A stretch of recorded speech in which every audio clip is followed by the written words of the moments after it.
So very Hi, exciting. Lisa. All right. Um, well, we will jump right in and others can join us as they see fit.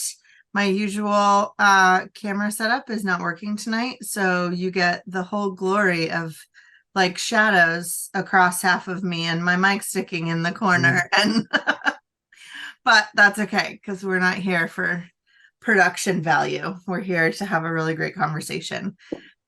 So my name is Becky McCoy. I am the communications and outreach coordinator for the Brian Dagle Foundation.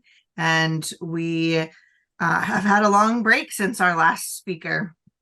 So I am really excited to be back together tonight. And I'll tell you a little bit more about our plan going forward at the end of the evening.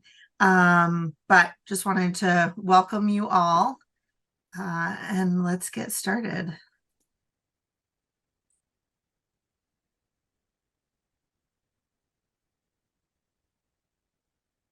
Right.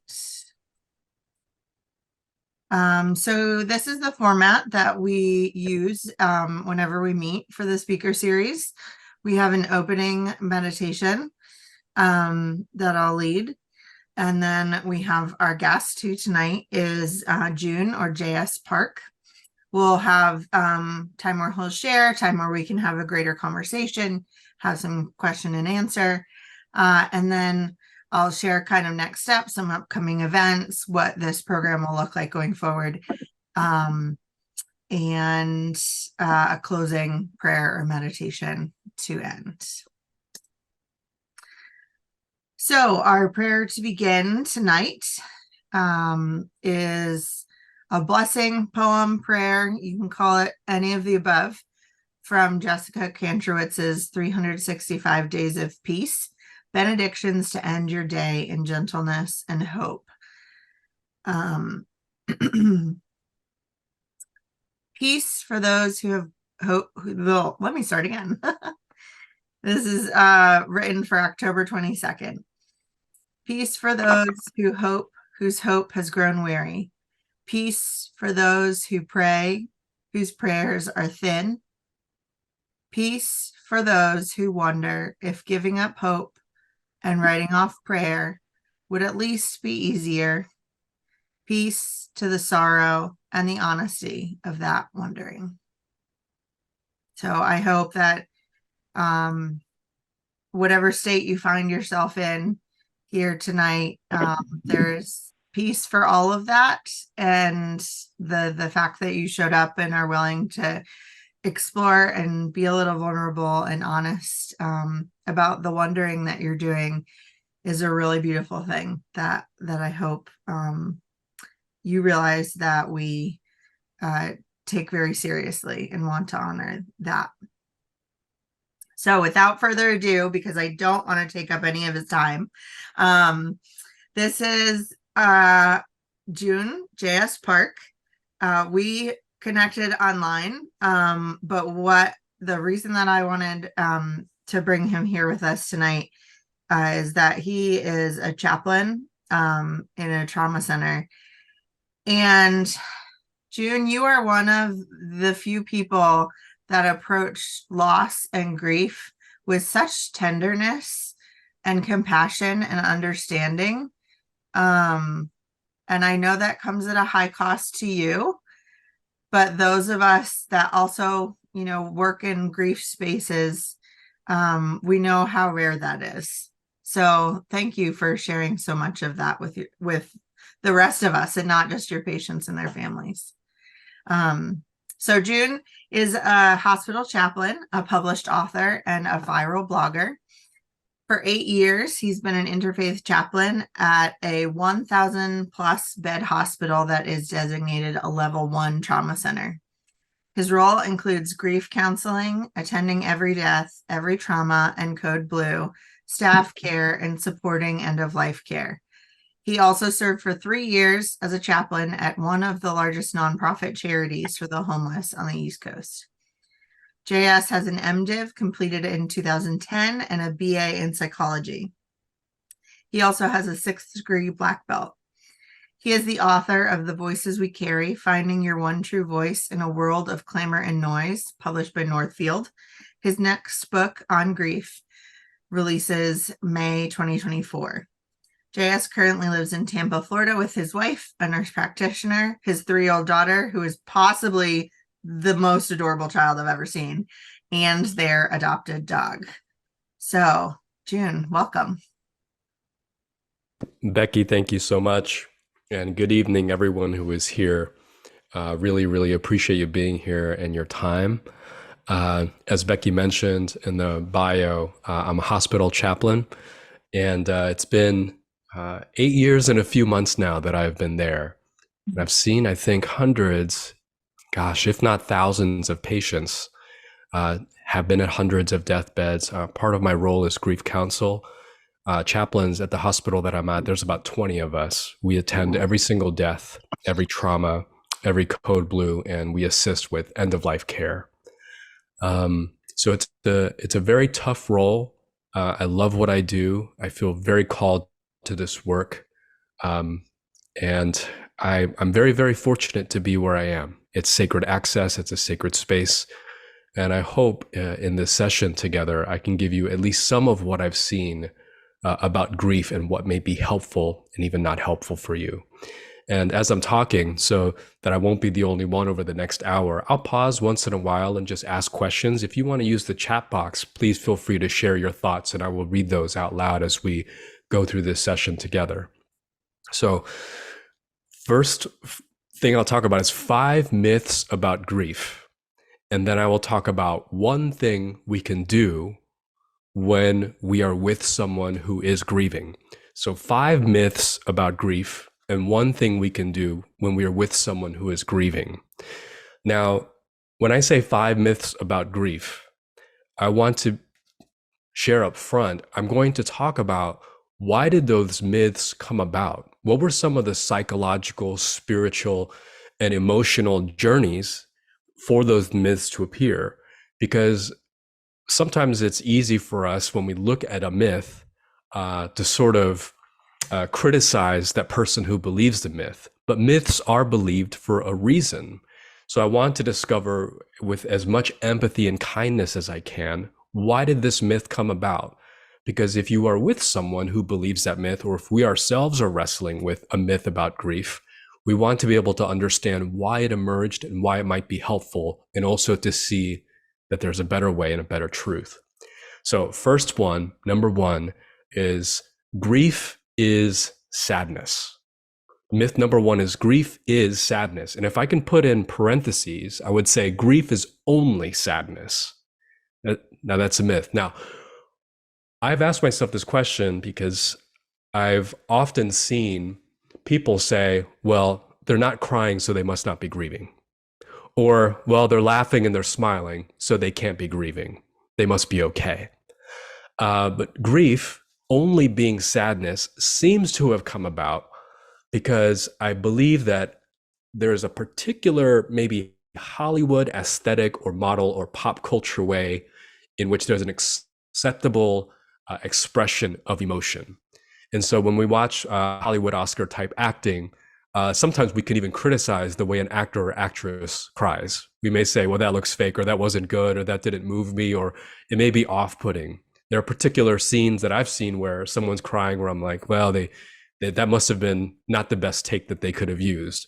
But we can criticize and judge and evaluate if somebody really is sad or not. But what I've found is that grief can run an entire range of emotions. And grief can remain hidden and not be very visible. So I've seen this end of extreme emotional expression of grief. I've seen rage and anger, venting, rolling on the floor. I've even seen dancing and laughing and clapping. I've seen singing during grief, complete rocking of the body. I've seen people throw things or become even physically violent. And of course, those I wouldn't endorse as healthy expressions of grief. I think we're eventually going to talk about that. But I've seen grief in a wide range of emotions. If you want to write in the chat, what else have you seen that grief looks like that isn't just sadness?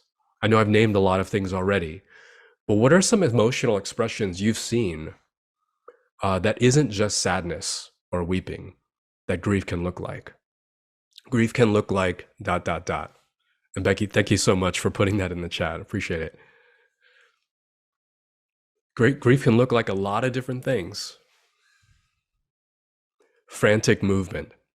Yes, absolutely. Confusion. Yes. In fact, I'll talk about that a little bit as well.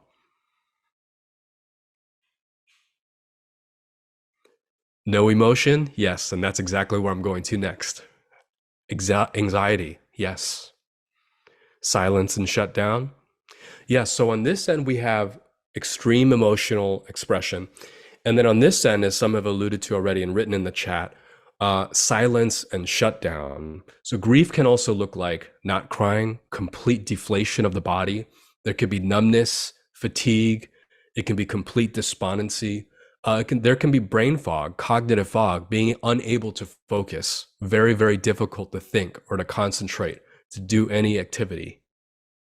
I once spoke with someone who was grieving, who told me that he had not been able to take a shower for 9 years. 9 years. I found that very difficult to believe, and at the same time, makes sense. Numbness. So grief is not only sadness. And I think that myth came about again because I think there is some type of aesthetic in which we have this acceptable range of emotions that looks like grief, but it can remain hidden and it can also emerge in many, many different ways. Here's myth number 2. Myth number 2 is grief can go on too long. Grief can go on too long. Or put it another way, grief has a precise timeline. Grief can go on too long, or grief has a precise timeline. That's myth number 2.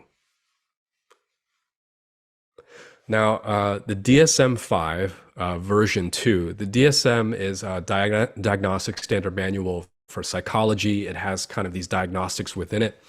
And within the new DSM-5 version 2, which is sort of like the most updated form of this manual, it states that after 365 days of grief, on day 366, you then are diagnosed with a disorder called prolonged grief disorder.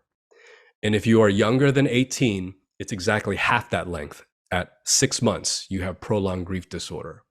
Now, I absolutely understand the need for physicians, for psychologists, psychiatrists, to have some sort of quantifiable measure in which they can sort of give a prescription, or they're able to have a standardized way of saying, okay, now we need to help this person. It's gone on too long. I think numbers can be helpful in that sense. But to tell someone, hey, on day 366, if you're still hurting over that person that you lost, that you spent most of your life with, that's a disorder. That to me is a little bit much and a little bit unfair. I think it's an unfair way to quote unquote diagnose someone. Yes, and someone wrote in the chat, I think it goes on all your life, but changes over time. Absolutely, I agree with that. Yes, it can be lifelong and it changes over time. In fact, even hour to hour, moment to moment, grief can come in waves. It can hit you hard and it can subside. And I think the reason why that we may say something like grief can go on too long, or that grief has a precise timeline, and this is sort of a criticism / observation, is that when we see our friend grieving, I think there are 2 thoughts. One is there may be somewhat of a judgmental annoyance when someone grieves too long and too much, to the point where you may say, you are now inconveniencing me. I have my own schedule, my own life, my own grief, my own stuff. This has gone on too long. And as kind and as compassionate as I'm sure we all are, there comes a point where you may look at your friend or family member and say, when are you going to start living again? Because this is too much. And we don't want to say that out loud, but there's all kinds of ways we can express that even non-verbally. But I think on the other hand, I think there may be a thought that grief is going on too long because you are desperate and compassionate enough to want to see your friend or family member get through their grief and to find healing and stability again. So the cynical side of me thinks we want to rush people through grief because it annoys us a little bit, possibly. But the optimistic part of me thinks it's because we're desperate to see our friend completely healed. And I think that's why we start to talk in terms of timeline, or having a person turn the page, or moving forward, or letting go, because we think that grief may be harming them after a certain amount of time. But the myth that I've seen is that grief can go on too long. That particular myth, at least in the circles that I've seen, I believe tends to be historically more of a westernized myth. And what I mean is, it hasn't been that long. I would say maybe 100, 115 years or so, when death became a form of burial and letting go. And so it wasn't until the last 100 years or so that the funeral industry became booming. If you remember in the Wild West, if you've ever seen those photos of loved ones who are deceased, they dress them up, they put them in a chair. Some of you may have seen those photos. Even just 100 years ago, in those times, I think the 20th or 19th century, even 100 years ago in the Wild West, there were people who propped up their loved ones who had died in their best dress and took photos of them. And shortly after, for some reason, the funeral industry became booming. And so we bury bodies 6 feet underground. We preserve bodies with formaldehyde. We sell all their belongings in garage sales. We take whatever they have and put it into boxes, and we want it away from us. Death somehow became separate from us and not embraced and part of our culture and our life. And that seemed to be, if not Western, certainly a form of profit, in which funerals became a big booming business. And so I think there is something very socially indoctrinated and ingrained in us due to profit motives, and just sort of the discomfort towards death over time. And so that is certainly cultural and social. And I think that's why we've now sort of put in our minds that grief has to have a timeline. If each of you have sort of a workplace manual, if you work at a corporate setting, if you turn the pages in the corporate manual, you're eventually going to find a place that says, if you lose a loved one, or like bereavement time. What are the number of days that you usually get for bereavement? It's 2 days, 3 days. I think the most I've seen is 5 days for any corporation. It's very, very fast. 5 days and you got to return to work, right? And you got to be producing, and you got to be contributing again. The bereavement period, very, very short. And it's only for if it's a direct next of kin. It's got to be your mom, your dad, brother, sister, or children. If it's your grandmother, great grandmother, if it's an aunt or uncle, that doesn't count, right? So even in our corporate policy, even in our workplace policy, there's timelines that are given. And I think it's because we want people back to tip-top shape, to produce, to contribute, to be part of the cog in the machine again. And unfortunately, a lot of that is profit-driven motives. So number 3, third myth. The third myth is grief only occurs from a negative event. Myth number 3 is grief only occurs from a negative event. Now, I have a couple friends who are really, really trying to get promoted in their workplace. They're trying to get a promotion, but they're also very, very scared of getting that promotion. Because often what happens is, when you get a job promotion, you are suddenly given a lot of new responsibilities and not usually always commensurate pay. So if you're given a job promotion, you're suddenly given all these new responsibilities, and then the people you are working alongside with, you sort of maybe move, at least corporately, one place over them, and you start to supervise them, and then the rapport and dynamic shifts and it changes. And so a job promotion can be scary, and it can come with grief. Now you would think, oh, I got promoted, that's a good thing. But all change involves loss, and even good change leads to loss. All change involves loss, even good change. For some of us who have had children, and this is especially one of the, with postpartum depression, there are certainly physiological factors at work. But as far as emotionally and mentally, my wife went through PPD for about 5 months. There is a heartache in having children because so much changes. So much changes within the home, and our dynamics shift, and our goals shift, and our dreams certainly shift. And so, whether it's job promotion, whether it's having children, or some of us, we may finally be in a place where we're sought after for our work and our voice. I think the last year or so, I've been very surprised that my platform growing a little bit more than I'm really used to. That came with a lot of grief, certainly a lot of grief. All change involves loss. Even good change leads to loss. Can you think of some other things, good things that have led to grief in your life? Can you think of some positive changes that had led to grief in your life? By the way, I love your t-shirt. It's okay not to be okay. That's a fantastic t-shirt. Life changes that have left to grieve. Moving to a new home. Wow, that's, yes, absolutely. For younger folks who are going to college or they finally got into the school that they wanted to, that can come with a lot of grief as well, a lot of those transitions. Certainly when our children, when they move away, when my 3-year-old eventually decides to, I'm just going to tell her, stay home as long as you like.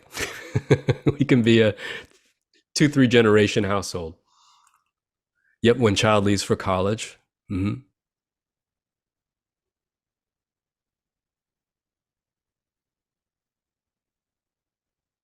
Marriage. Thank you for being so honest about that. You know, I got, I think, at least in the eyes of the world, I think I got married late, quote unquote, in my life. And I realized that I was so used to living by myself and having my own space in my own way that when I got married, having to give up a lot of that and sort of intertwine and become interdependent with my wife, I didn't realize how, I guess to my own shame, how self-involved I was and how hard I found it actually to combine my life with another person. Retirement. Yeah, retirement can be a wonderful thing and something that many people can wrestle with. Yeah, when I look at my parents, when I look at my parents-in-law who are going through sort of the retirement transition, they're still trying to find ways to work. And it's a lot to give up so many years at a job where there was much happiness and a lot of memories. Absolutely.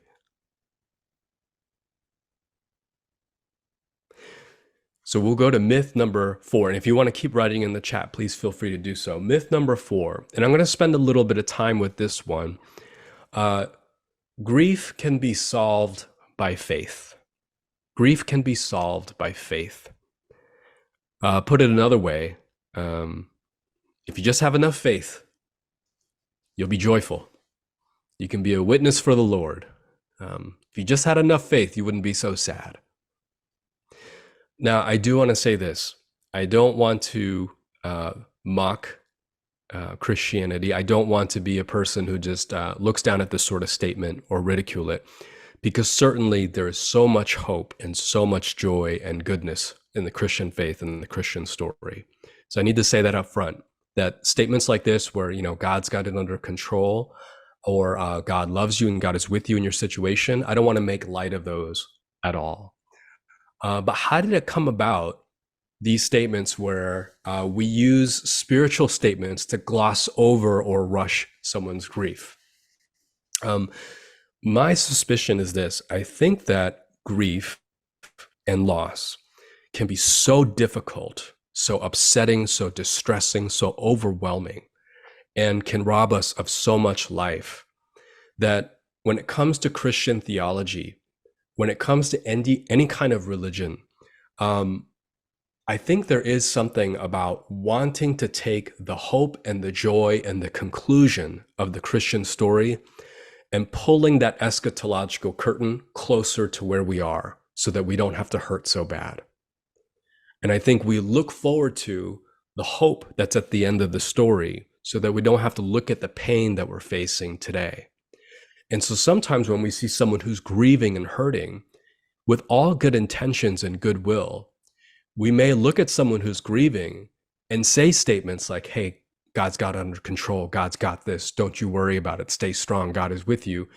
Not recognizing that that may be not helpful for that person because the timing is bad and because they're in so much pain that those statements are going to fall flat. At the same time, I've had a lot of grace and understanding for people who use those statements because I think there is something about wanting to have that hope and joy today. But looking at the resurrection story, crucifixion happening Friday, and then the confusion and the uncertainty and anxiety of Saturday, the silence of Saturday, and the resurrection of Sunday, I think it is very important for us, especially those of us of faith, to not put our Sunday hope over someone's Friday, to not just gloss over their Friday's loss with Sunday's hope. Because it may be true. All that Christian theology may be true. And I believe that it is. But putting that over someone's Friday is going to gloss over and look past their pain, and those statements will fall flat. I can see why we do it, and at the same time, it can be unhelpful and hurtful. What are some statements you've heard that have been unhelpful for you? Some spiritual or religious statements? Are there statements you've heard that have been not helpful for you? And you can put those in the chat.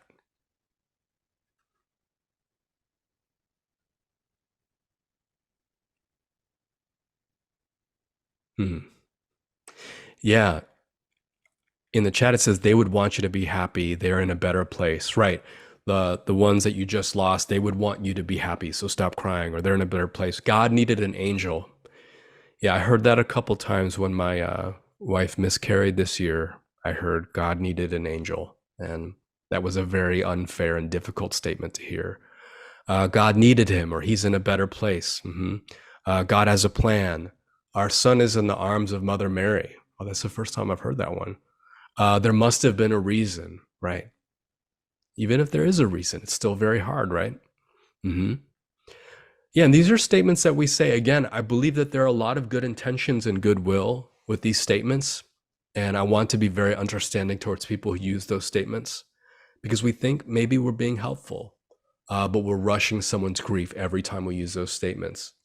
I recently read something about Christian grief coaching. And again, I don't mean to make fun or to make light of or to ridicule, but when I read on Christian grief coaching in the chat, God gives his biggest battles to his strongest soldiers. Wow, is that something somebody really said? God gives his biggest battles to his strong. I've lost count of the number of times people have said that to me. Yeah. Wow, God gives his biggest battles to his strongest soldiers. Like, wow, what a compliment that you've experienced so much loss and loss and tragedy in your life. Yeah, well, I wish God wouldn't think I was. Yeah, no, thank you. Right. Yeah, wow. That's pretty rough.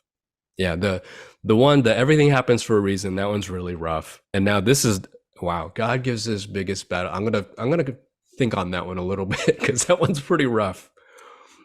Again, I don't mean to ridicule. I can see why somebody would say that, but it's almost a backhanded compliment a little bit.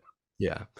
So I read this thing called Christian grief coaching, and I looked into it. I went on their website, and I just want to read through this a little bit because I think part of it has good motive, but I just want you to hear the language of this and why ultimately I didn't find this super helpful. And again, if you're a Christian grief coach, or if you found this helpful, that's great. I don't want to take that away from you, but I just want to read this to show you kind of what I found unhelpful. The tagline for Christian grief coaching is grief stops, joy starts. Grief stops, joy starts. And there's a promise on their website to reduce your suffering 5 to 8 years down to months. That's a guarantee. You can learn to control your emotions because your emotions are deceitful. You can build a personal firewall to protect your thought life. Maybe that's nice. Scripture proven by science. That sounds okay, I think. Overcome grief more quickly than with a therapist. And their other tagline is put grief down and learn to live again. Put grief down and learn to live again. Now, were some of you a little bit triggered by some of these statements? Did you feel that in your body a little bit? a little bit distressed. Yeah, a little bit alarmed even. Yeah, I found this again, I don't want to belittle it. I want to hold them with kindness, but I found it very, very difficult to go through their website, Christian Grief Coaching. And again, I think it comes out of a deep need that we all have. And at the same time, I question some of these phrases. Yeah, somebody wrote angry. Oh, and I'm going to back up in the chat a little bit. Wow, you heard that dealing with disability as well. So the biggest battles one, you heard that with disability. My goodness. I think one of the other phrases that's maybe close to that that I've had trouble with is let your let your mess be a testimony or something like that. And I'm thinking, ooh, I would rather not have gone through that at all. Yeah, and somebody wrote, I'm so sorry, it's not kind or helpful. That's true. Not kind or helpful. Maybe this is maybe this is not a different subject, but about disability, I think the church and religion, faith, some versions of Christianity definitely get disability wrong. There's a lot of ableism, especially within the church, unfortunately. And maybe that's a different seminar, but I've seen it a lot, especially at the hospital. So here's the last and final myth before I move on to something that you can do. Myth number 5. So far we've said myth number 1, grief is only sadness. Myth number 2, grief can go on too long or has a precise timeline. Myth number 3, grief only occurs in a negative event. Number 4, grief can be solved by faith. And number 5, grief is letting go. So myth number 5 is grief is letting go. Now I want to ask you, and you can put in the chat, why would this myth have emerged? Why would grief is letting go? Why would that have emerged? What psychological or emotional or spiritual formations led to this myth? We can just kind of theorize and speculate together, and you can put in the chat.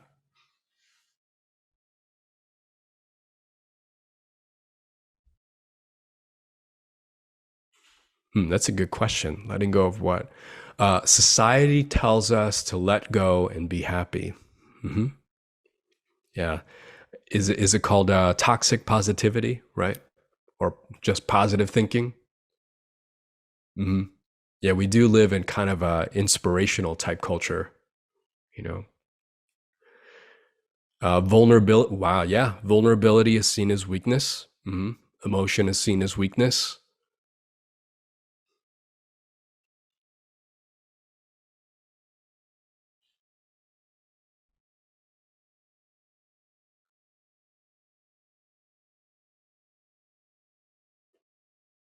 And I think I alluded earlier a couple times to how we want people to go back into tip-top shape to be producing and contributing again. So there's sort of the cog in the machine of getting you back to performance.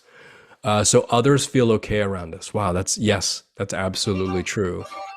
To sort of alleviate people around us, right, of discomfort.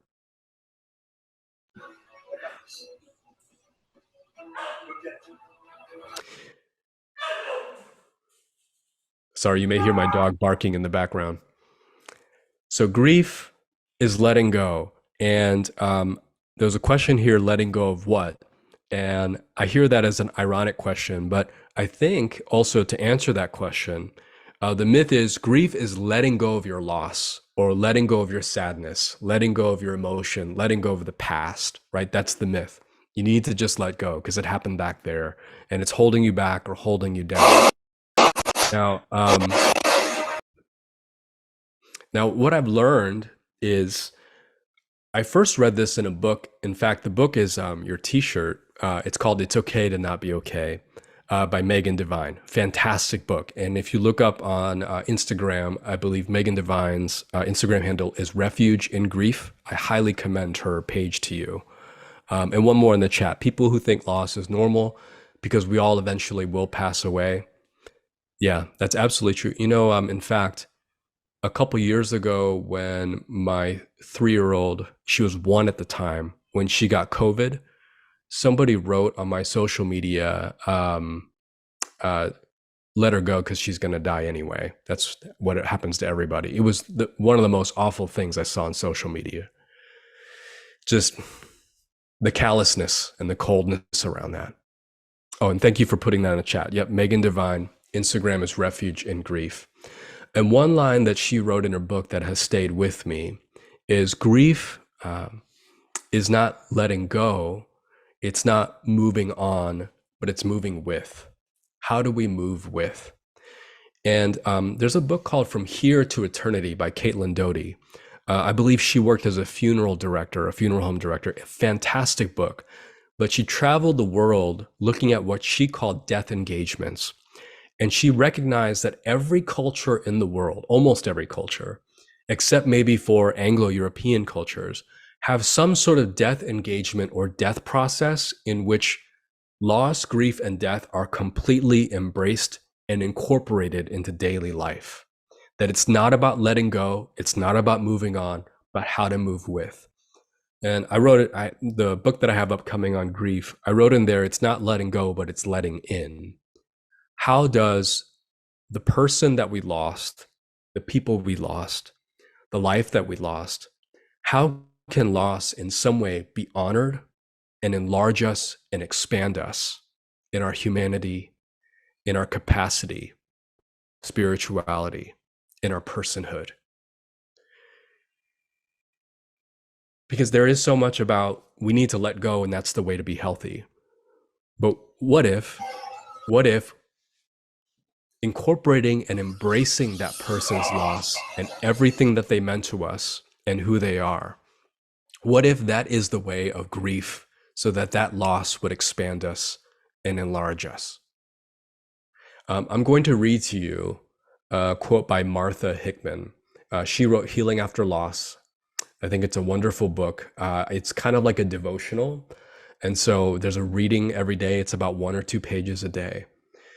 And she writes this.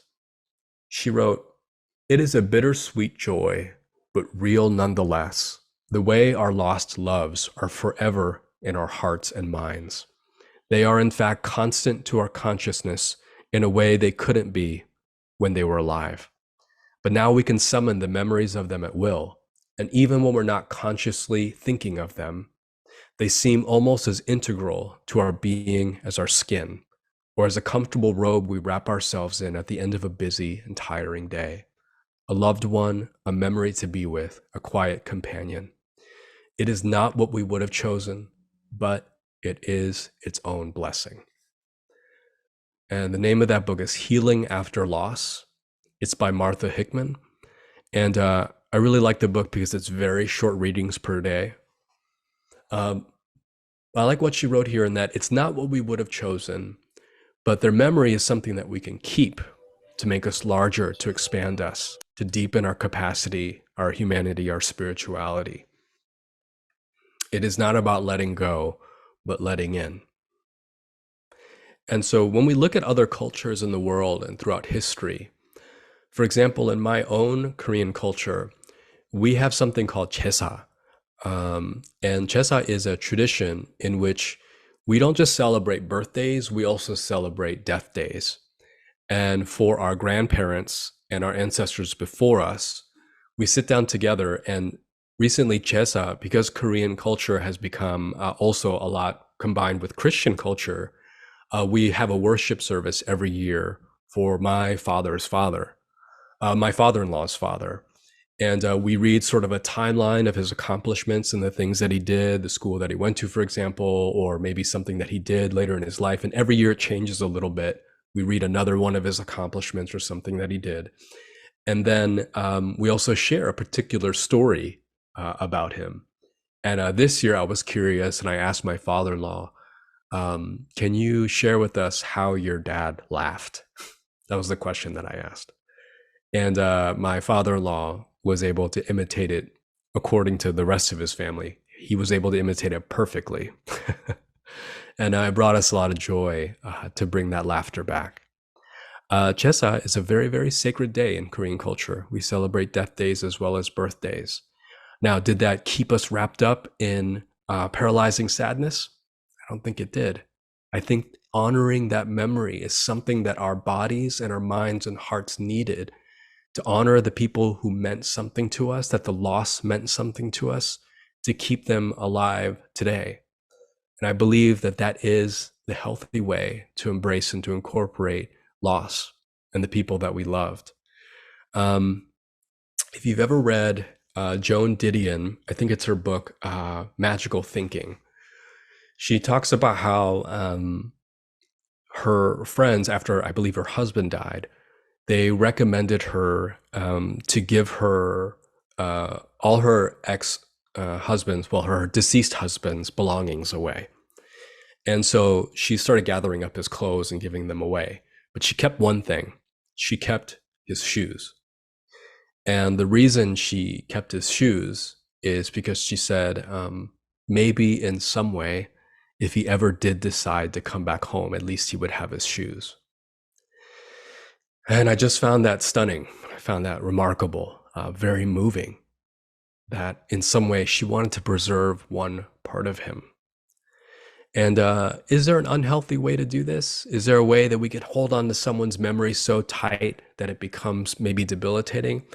I'm not really sure how to answer that question, except to say that it's a discernment process for each of us about how you want to honor your loved one who is gone.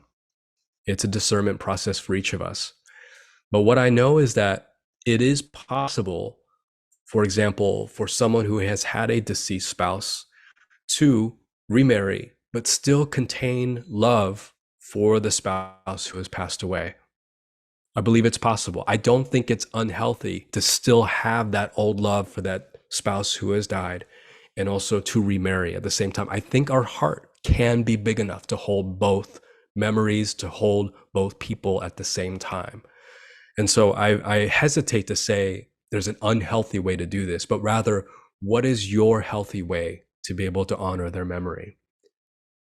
And yes, and someone asked in the chat, how do you spell that? Chesa. That's correct. Chesa is the celebration of Death Day. I believe that there was a holiday that recently just passed, Dia de los Muertos, which is a Mexican celebration as well. Very, very, very beautiful celebration of the dead. If you look through all these cultures and throughout history, you'll find all those different death engagements. And I hope and pray you find one that would work for you. So this last thing, and then we can move into Q&A and discussion. I mentioned 5 myths, and then here's one thing that you can do.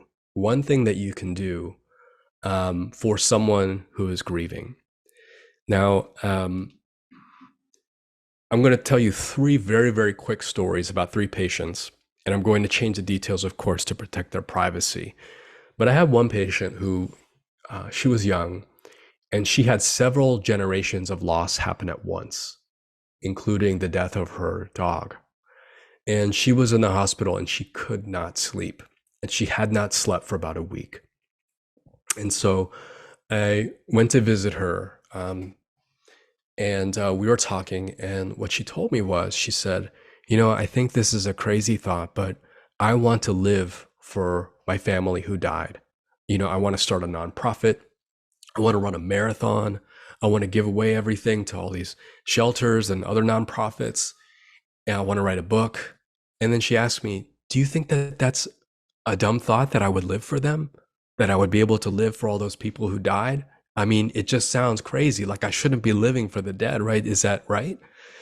And as a chaplain, my answer usually is more open-ended.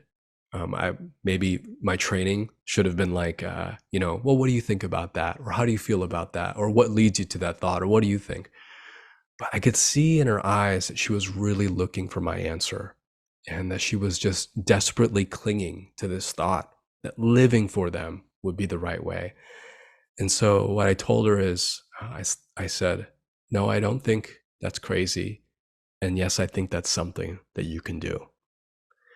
And she said, very simply, thank you. And she hadn't slept in a week, but right then she fell asleep. I was able to give her some relief and letting her know, yes, grieving that way is okay. Story number 2, there was a patient that I went into in the room. And often when I go into a patient's room, if a patient kicks me out, 100% okay. It is their choice. When I walked in, she crossed her arms and turned around like this. Now, she had asked for a chaplain, but when I walked in, crossed her arms, turned, and she made a noise. She went, huh. So I asked her, can I help you with anything? I'm the chaplain, introduced myself. And she just kept turning and she kept going, huh. Now, she didn't exactly kick me out, but I was wondering maybe I should just leave her alone. So then I went to the other side of the bed and I asked her, ma'am, how are you doing? Is there anything that I can help with? And she turned and faced the door and went, huh, again. So then I started to head towards the door and I said, ma'am, before I leave, is there anything that I can get for you? And she burst into tears and she said, I need my journal. What had happened was she was scheduled to go into surgery. And if you've ever been in a hospital waiting for surgery, surgery can become delayed multiple times. They may tell you 7 a.m., but hospital time, no one can tell it. I think it got delayed 20 minutes, 30 minutes, couple hours. And security had to take her belongings and put them somewhere else because she was going to go into surgery and then be moved into another room that wasn't the room she was in. And so they had taken her journal. And what she told me was, my journal is the way that I relieve stress. And I am so anxious right now. And they took it from me and they keep delaying my surgery. And so I called for security and I asked, can we just get her journal while she's waiting? And while we were waiting, we ended up waiting about 45 minutes for security to get her journal. She just started talking to me about all her anxiety, about her life, about her hospital stay, about her history of illness. She told me her story. And by the time the journal came, security put it on her desk. She didn't even look at it. Because maybe in some way, I guess I had become her journal. She just needed to relieve what she was going through. And real quickly, the third story, I was walking down the hallway and there was a man who was yelling. He wasn't my patient. And we have a little bit of an inside joke at the hospital. If we see someone, a patient, who is acting out, if they're not our patient, we can just kind of keep going. Or we say the 5 magic words, let me get your nurse. And then we can find the nurse. So I could have easily done that. It's kind of like if you ever worked at a restaurant, you'll say, let me get your waiter. And then, you find their waiter. I guess I could have done that. But I think whenever I hear someone calling out, whenever I see someone distressed, I have to stop. There's just something in me. I can't just keep walking. So he was yelling and he was saying violent and obscene things. And I think, Becky, when you read my bio earlier, there was like a 6-degree black belt thing. So I'm not too worried about, if someone's being physically aggressive. That's not a brag. It's just, but I walked up to him and I got pretty close, just with the outside of punching distance, but close enough. And the question I asked him was, hey, sir, do you need anything right now? Do you need anything right now? And he was shocked because I don't think anyone had looked at him since he was yelling. And he could tell that me just walking right up to him that I wasn't really intimidated or anything. And he said, you know what? I could really, really just use a hamburger. And he told me his story. And he said that he had stayed in the hospital much longer than he wanted to. He came in for something simple and they kept him for like a week or two. And then he said that he had been in prison before and he felt like he was in prison again. And it wasn't that the food was so bad in the hospital. He said it was fine. But having food delivered to him in a situation where he felt isolated on a schedule, he no longer had choices and he felt like his autonomy was taken away from him. And he just wanted to be able to order a hamburger for himself. And so I went and I got him 2 hamburgers and I got him fries. And he felt like a human being again. Now, whether it is a vision, a journal, or a hamburger, a vision for your life, a journal, a hamburger, just as each of us need differently, we also grieve differently. Just as each of us need differently, we grieve differently. When you are with your friend or family member, what is the one thing that you can do for them? The thing that you can do for them is the specific thing that they need to grieve. It will always be different, but it's the specific thing that they need to grieve. Your friend or family member, they're not going to grieve the way that you grieve. And maybe it won't make sense to you, but it's going to make sense to that person because it's what they need. Your children, your brother, your sister, aunt, uncle, parents, your spouse, the people in your church, the people in your workplace. What is the thing that they need? And it's going to be something specific and just for them. It may be a new vision for their life. It may be just as simple as a journal. It may be music, a movie. It may be just sitting with them for a couple hours, not saying a word. It may be wrestling theologically with what's happening. It may be as simple as a hamburger or ice cream. But what is the thing that they need right now? And I think it's important for us to ask ourselves, what is the thing that I need right now in my grief? Sometimes we shame ourselves for our needs because we think, wow, I'm too much, or that's asking too much. Just want to tell you, if you've never heard this before, I want to tell you this now with all kindness and compassion. You are not too much, especially in your grief. You are not too much. You're not asking for too much. You are not too much. You are not asking for too much. And so I think it's important that we ask each other that question. What is it that you need right now? And to ask ourselves, what is it that I need right now? To ask without shame, without judgment, to be that presence that asks, what is it that you need right now?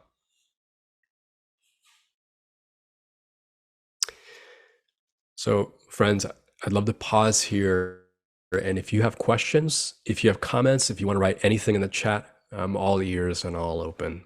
And thank you so much for being patient to listen through and sit through all of it. That's really, really encouraging. Thank you. Yeah, as June said, you can pop any questions or comments in the chat. You can unmute yourself and start sharing. You can, I think there's a way to raise your hand. I always forget every single time. But yeah, this is the time we've got about 20 or 25 minutes just to kind of process it all together. Joon, I just want to say thank you. I'm Anne. Becky and I are sharing the same. She's not Anne. She had my picture up. So I'm Anne with the Brian Dagle Foundation, and so grateful for you to be here and to speak to the people who showed up tonight. And I know these meetings virtually, we started them during COVID, but they all seem to really like them, especially the grief and spirituality part of it, to get a better understanding. Many of them I know, a few faces I don't know, but the majority of people I do know.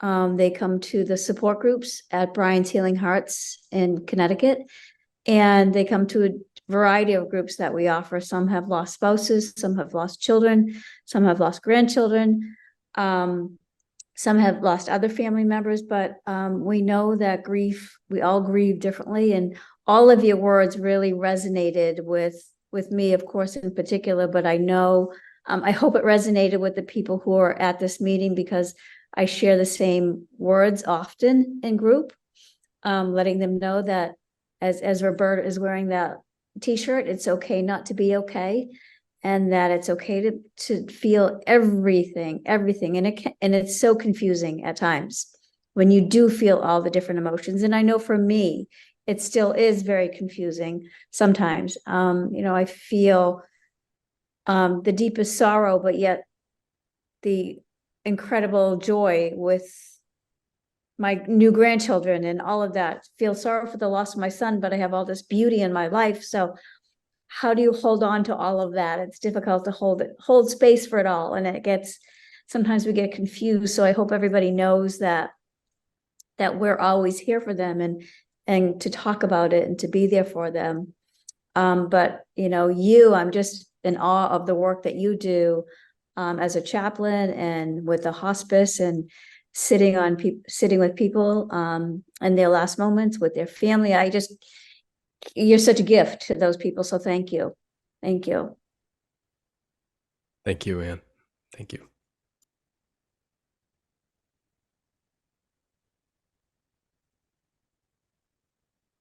This is Roberta. I just wanted to say that the t-shirt came with the book.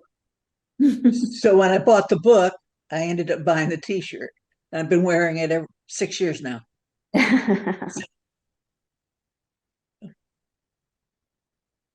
You, Frank, um, I brought this issue up at the grief support group the last time I was there on Wednesday. But something has been going on. My wife died in August, and one of the problems I've had is her family, kids, grandkids, have basically ignored me. And I talked to a friend of mine, and he suggested I talk to her daughter. And I did. I talked to her for 45 minutes. And one of the things she said to me is maybe that's their way of grieving, that they're just, really introverted or something like that. But you asked the question, what do I need right now? Why is that so difficult for me? Because I need to know they care. And I'm not getting that. I lost a wife, and it's like they don't care.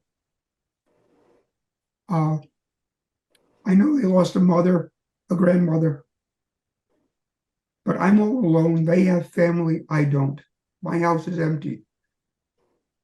I eat meals alone. I come home to an empty house. They have family. They have spouses, if nothing else.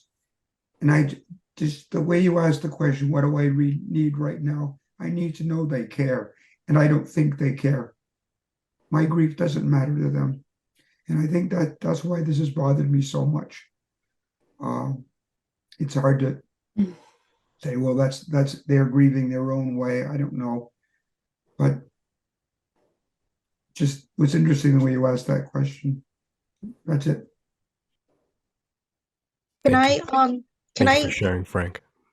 I'd like to jump in a little bit because I kind of can understand what Frank is saying. I've also lost a spouse and I am, by myself. I have a very small family. I've also lost other family members.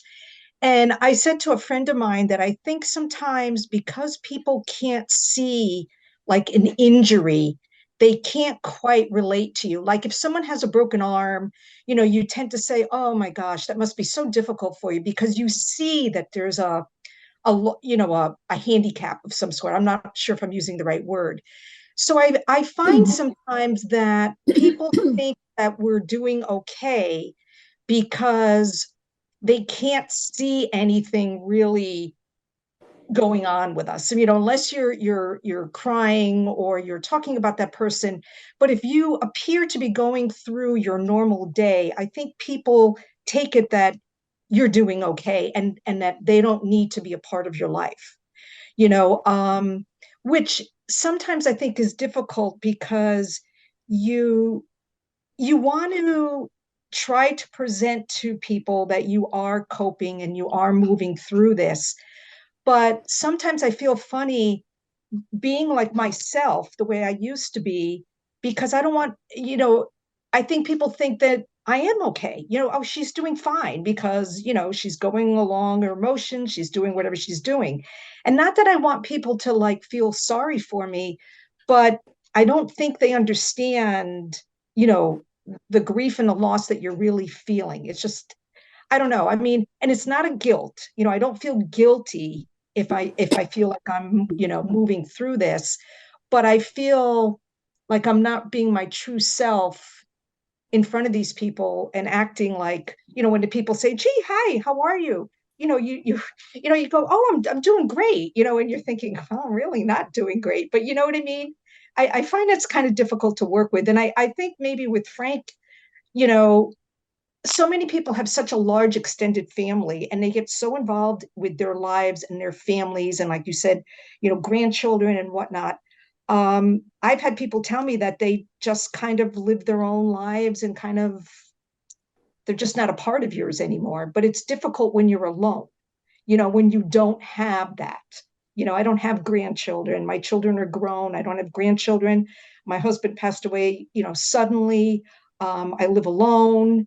I'm planning to retire, which is also a huge emotional, you mentioned that before, like a loss. So, I know I'm saying a lot here, but it's just kind of, it's something I think about and I just don't quite know how to address, how do you present yourself sometimes? I mean, you know, I don't know. I don't know if I'm kind of portraying what I'm trying to say. Yeah, thanks for sharing, Betsy. You know, I found, I think grief can be especially lonely. And I found it most lonely for probably many reasons within family. It's very, very difficult. With our family members, we feel loneliest during grief. Um, I remember a patient who was no longer able to communicate. They were basically on their deathbed. I think they had several children, but one of them did not want to see any of their siblings.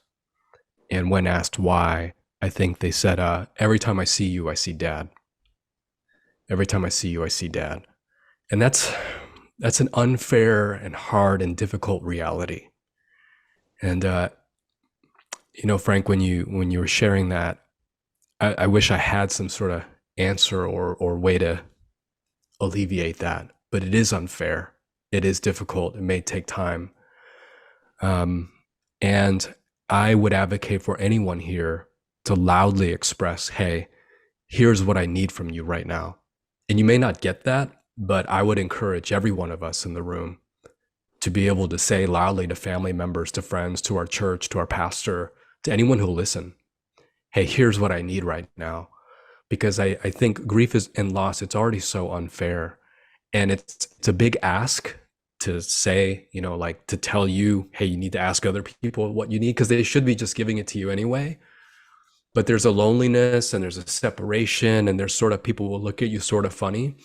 And so I'm always encouraging people who have lost, like advocate for yourself as much as you physically can. I know it's very difficult. That's a big ask to ask of you. But if you can, whether it's family or somebody who listen, and again, you may not get the thing you need, but I would encourage that if you can to the best of your ability. But yeah, I'm so sorry. It is incredibly unfair, and there's a lot of loneliness with loss.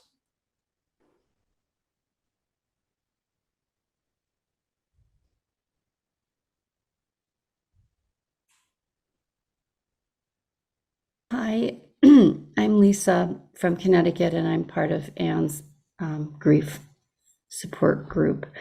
I have found that many of my friends and close relatives don't know what I want, and they and I don't want to burden them, especially like around holidays or. But if I ask them to do something to help me with something, like on the day of the anniversary of my son's death last year, I decided to do this little ritual, and I asked a friend, and it took me like a week to ask her because I didn't know how she would respond or how she would feel about it. But it turned out that she was honored and very happy that I asked her specifically to do this event with me. So maybe they don't, they just don't know what you want, and they want to help you, but they don't want to do the wrong thing. They don't want to push themselves on you. So they, that's the experience that I've had. You don't want to burden someone, but at the same time, they really are happy to help, when they can. Thank you for sharing that, Lisa. It's really hard to be your own advocate, especially when you're hurting yourself so badly yourself. It's hard to ask for help. A lot of us don't want to ask for that support and help, but I find the same with Lisa, that people don't know what I need. So I have to be honest with them, and I've learned to do what is best for me. And sometimes best for me is saying things that people may not want to hear. So it's difficult sometimes, but the only way that I can truly advocate for myself is being truthful and honest with them and letting them know what I do need. And I try my best to do that with people in the most gentlest way I can. But if I don't, then people, that thing that they say about don't assume something, because people don't know. I always often go back to the Four Agreements, that book, The Four Agreements. And and go by those words because they can help us live our truth. And good times in it. Yeah. And I think the other thing that you brought up quite a few times that have helped me is you've got to be able to tell a person, no, I don't want to. You got to be able to have your own car. So if you want to leave a party or if you don't want to come, you've got to be able to say, I'm really not up to it tonight, but maybe next week. So, I mean, being able to say no about something, I think is hard too, but you've got to learn to help yourself. Yes, yes, and finding that balance. Debbie, I see you raising your hand. Yeah, I used to work at a school, so that's how I get attention here. But I felt last year that I wasn't sure if my siblings were really thinking that much about my son, and it was like 6 years that he had passed away in November last year. So what I did was his birthday's in January, and I sent an email out to all my family and my closest friends that knew my son. And I asked them for on his birthday, instead of me just thinking of sadness and stuff, could they please send me a note, either email or through regular mail, on something that they can remember about my son, and something that would make me laugh, because my son was very funny, and everybody responded. So I just didn't want them to forget about him, and I don't think they forgot, but I didn't want to feel like they weren't thinking of him. So it made them think of him on his birthday. I just thought that helped me anyway, to know that they were thinking of him, even if it was forced by me. But I don't, I really don't think that, but, for that particular day, and it was a request. So I don't know if that would be something somebody else might want to do.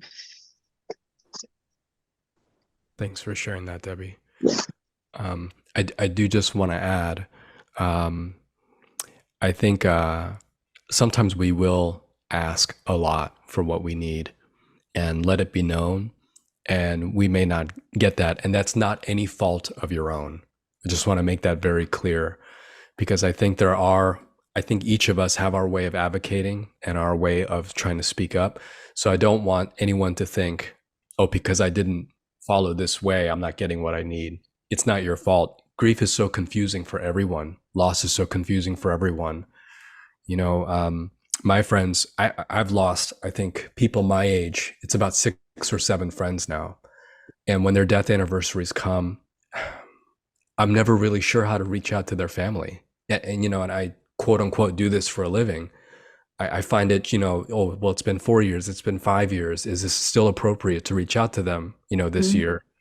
So it's very confusing and difficult, and it's very hard. So I don't want anyone to think, oh, I tried all of that and maybe I'm not trying hard enough to express my needs. It isn't your fault. And it is hard to find the capacity to do that. So I want to alleviate at least some of that burden on anybody in this room, that it isn't your fault. And I hope when the time comes, when you are able to ask for the thing you need, that it may come even from an unexpected place. One of my friends, he passed away this year due to a heart condition. He was just 39, and he had been sick for a while. One of my childhood friends, and I watched his funeral online, and they played this hymn that he and I used to sing together in church. And I just started bawling, of course, just full on tears, sobbing. And my 3-year-old came up to my side, and I don't know where she learned this or how she was able to discern this. I guess kids are just way smarter than we give them credit for sometimes. But she just told me, Daddy, I'm really sorry you lost your friend. Mm-hmm. And that's not, something I asked for, but that consolation came from a very unexpected place. And so we may not always get the thing that we need from the people that we need it from. But I think just being open, to have our eyes and heart open to it, God can send it from any place, I believe. I'm thinking a lot about Frank, the the loneliness that you describe, and how after my husband died, a lot of people in my life that were important to me and important to him went silent on me and disappeared. And just how painful that was, because it felt like losing more, right? Losing more people. And you've already experienced this tremendous loss. And that is really hard. And I think that's one of the things that makes grief so scary, is because those people that you thought you were there to tether to don't seem to be willing to be that tether that you need them to be. And that hurts. And it's okay to be hurt by that.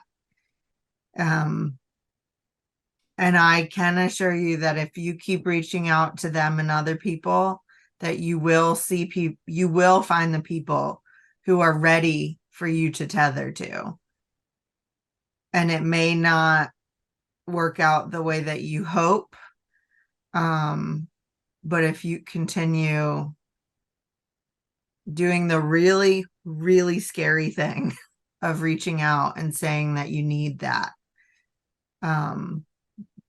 that those people will start showing up. But I know that it is exhausting and terrifying, and it feels like you're doing it all on your own.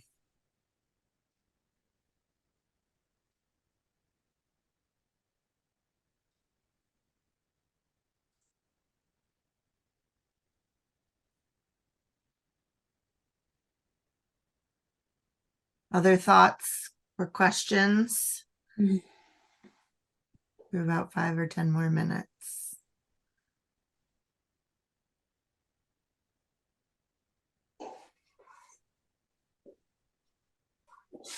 Go ahead. I just want to say thank you to Joon for taking the time out of your very busy schedule, I'm sure. You're so personable and warm, and I just have great admiration for what you do every day. And this evening really resonated with me. Thank you. Thank you, Suzanne. Thank you.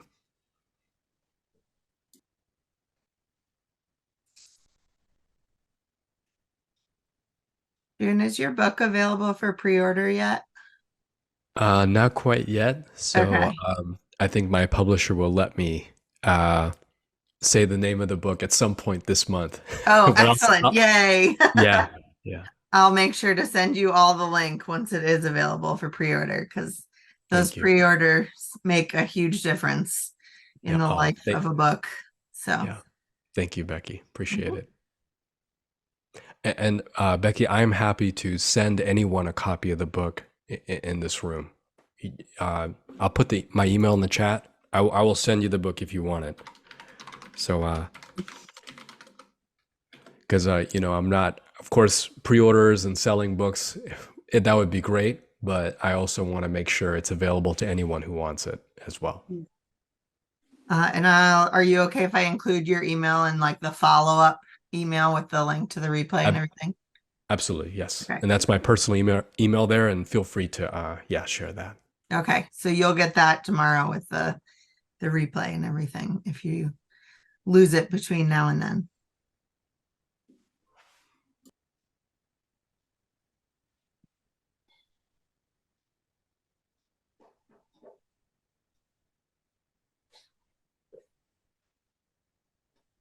What do you do, Joon? What helps you not like balance out the grief, but when you are carrying so much grief for so many people all the time, how do you I think I Does that make sense? Without me grasping into the air for the words that aren't coming. Yeah, it is different for everyone. I think for me, what really helps me is to be able to process everything that I'm going through with someone. I'm very lucky that I work with other chaplains. They make the best chaplains. So they're great listeners, and we're all allowed time between visits to process with each other. So really, we're carrying each other's burdens in some way, and it's really sort of that supernatural love and care that we have for each other.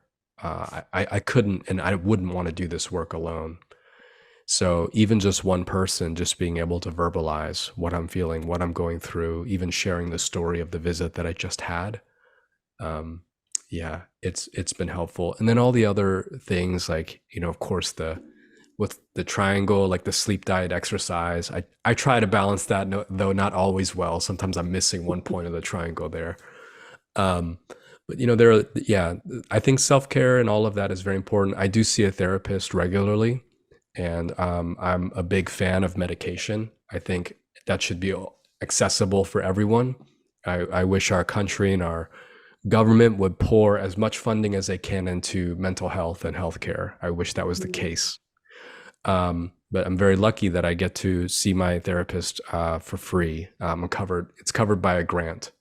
So yeah, I think all those kinds of things help to keep me grounded. But I can also say that it's definitely not easy. And the thing that I don't want to do is shame myself for feeling the way that I feel. And so even Saturday night, I had one of the hardest shifts I've ever had in 8 years. And when I got home, I couldn't hold it anymore. I just burst into tears in front of my wife, just seeing so much death. It's impossible what I do sometimes. But my wife, being who she is, just hugged me and held on to me. And I'm lucky that I work with people who understand. And that's the important thing. And we have each other in this room. I hope that in some way we've each found community in this room as well. And even if it's not the community we expected, to just welcome each other and be open to each other, from those unexpected places. I hope that answered, Becky, the question. That's helpful. Thank you.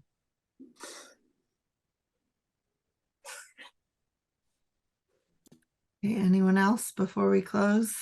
Yeah, I'll just finally say, unexpected places. We find gifts and people and feelings and emotions in unexpected places. I have found that in the work that I do with Brian's Healing Hearts.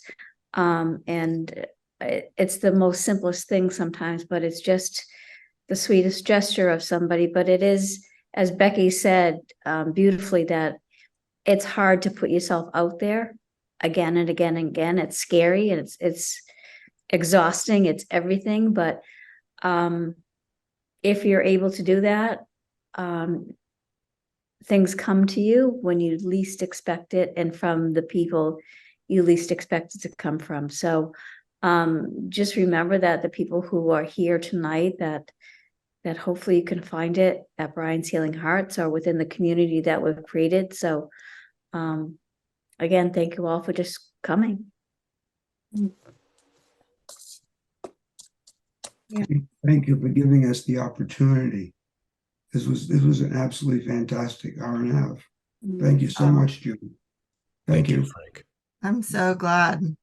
Well, I want to just give you all a little, we'll do our final benediction, and then I'll let you know about a couple upcoming events and kind of where this program is headed. So our final benediction.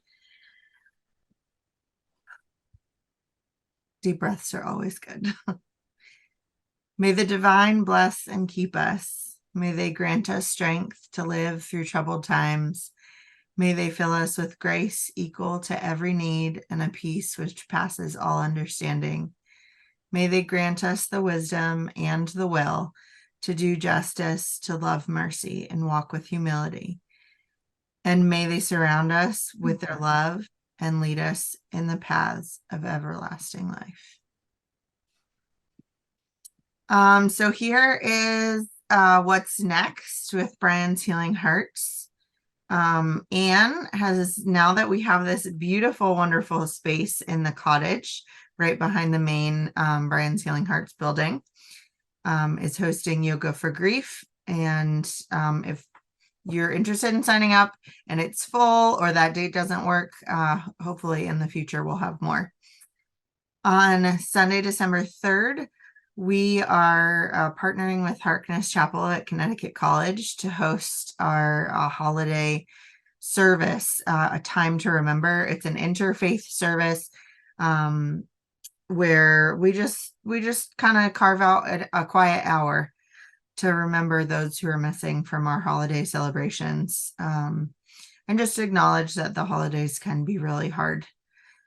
The 10th annual, which is very exciting, Niantic Jingle Bell 5K. That's our one of the largest 5Ks in Connecticut, and also our favorite fundraiser for the Brian Dagle Foundation is Saturday, December 9th. And then we will be having a support group starting in January for 4 Tuesdays. That is exploring spirituality and grief. So some of the conversations that we've had tonight, it'll be in a in-person small group format. If that's something that you'd kind of like to go deeper into. You can respond to the emails that I've sent out for more information, or you can email Anne or call the office and we'll get you connected. As for this program, the speaker series, doing it every month became not sustainable for my home. So Anne and I spent some time kind of talking about what is more feasible and realistic. So we'll do a speaker towards the beginning of the year, whether it's late winter, early spring, and then we'll do another speaker around this time of year, October or November. And then now that we have this wonderful cottage space, we'll do a lot more in-person events. Patty, the therapist, and I, it's weird to call her Patty because she's my mom, but we hosted a retreat a couple weeks ago at the cottage, and we look forward to doing more of that. And we'll have some speakers that it wouldn't have been quite as effective to have them on Zoom with us. We can actually invite them to the space and have more events there. So keep your eyes peeled in your emails, and we'll send out information as things come. So thank you again, everyone, for being here, for being vulnerable, for sharing your loved ones and your grief with us, because that is also a thing that can be really scary. So yeah, look forward to joining you all in the future and at events or speaker series or groups or workshops or whenever we see you next. Have a wonderful night. Thank you.